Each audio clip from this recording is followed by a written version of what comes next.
Déco dans le présent pour mieux construire l'avenir. La chronique d'Interentreprise avec Francette Florimond. Bonjour, j'espère que vous allez bien.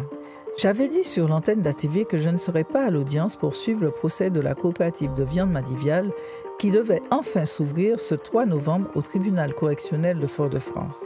Et ce, même si Interentreprise a été l'unique média poursuivi pour diffamation par la gouvernance de Madivial suite à la conférence de presse de février 2017 d'Alfred Marie-Jeanne, président du conseil régional de l'époque, avec le lanceur d'alerte David Jarin, dénonçant une organisation qualifiée par le président de type mafieux. Interentreprise a été totalement relaxée, voire la Cour de cassation a jugé par 2 fois que notre travail participait, je cite, d'un débat d'intérêt général portant en l'espèce sur des détournements allégués de subventions publiques dans une filière de production de viande susceptible d'avoir des conséquences en termes de santé publique. Fin de citation. Pour moi, la messe était dite. Je pouvais me contenter de compte-rendu d'audience de mes confrères coutumiers des prétoires. Bien m'en a pris, puisque l'audience est de nouveau reportée les 25 et 26 mai 2026. De nouveau 6 mois de répit pour la gouvernance de Madivial, qui jure toujours la main sur le cœur que les 7,7 millions d'euros de fonds européens détournés sont une erreur d'appréciation de l'OFAS, l'Office européen de lutte antifraude, que les productions détruites l'ont été à cause de pannes de frigo. Ces pannes ont dû être très longues. Entre 2018 et 2019, en effet, les douanes judiciaires ont estimé qu'un tiers de la production de Madivial avait été jeté. À raison de 3 abattages par semaine de volume de 10 tonnes chacun, le volume de marchandises jetées est estimé à 10 tonnes par semaine pendant 52 semaines, soit 520 tonnes jetées sur un total produit de 1560 tonnes annuelles.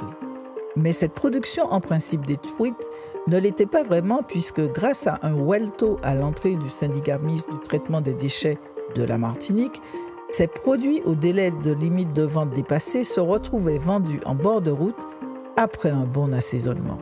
Caraïbes Agro, filiale de Madivial depuis liquidée, faisait aussi office de lessiveuse.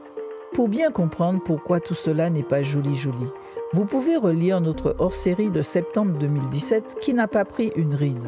Ou alors l'article du jour, ce 3 novembre, de notre confrère Blast, si joliment titré « Le procès qui peut faire craquer la Martinique ». L'affaire est renvoyée car certains protagonistes de premier plan sont souffrants.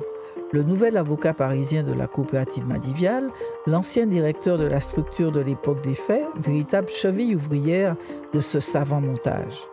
Seul l'Odéadom semblait tenir particulièrement à ce que le procès se tienne enfin, ne se laissant pas attendrir par des problèmes de santé, au nom de tous ces petits producteurs qui n'ont jamais perçu des subventions qui leur étaient destinées et de ce fait mis sur la paille. La véhémence de l'Odéadom tient sans doute aussi à l'envie de cet établissement public administratif placé sous la tutelle du ministère de l'Agriculture et de l'Alimentation et du ministère des Outre-mer de redorer son blason puisque tout cela manquait d'un peu d'orthodoxie et de contrôle. Bon, va pour les 25 et 26 mai prochains. En prenant un peu de hauteur, personne ne peut être fier de ce triste spectacle. Aucun Martiniquais ne peut se satisfaire que sa juridiction, censée porter ses intérêts et garantir sa bonne santé, traîne une telle réputation de complaisance avec les puissants. Billevesé, me susurre-t-on à l'oreille, souffle venu de la présidente du tribunal. Crache et juré, le procès se tiendra les 25 et 26 mai prochains, après les élections. Cela fera que 11 années que tout cela a commencé. À demain, prenez soin de vous. Déco dans le présent pour mieux construire l'avenir. La chronique d'Interentreprise avec Francette Florimond.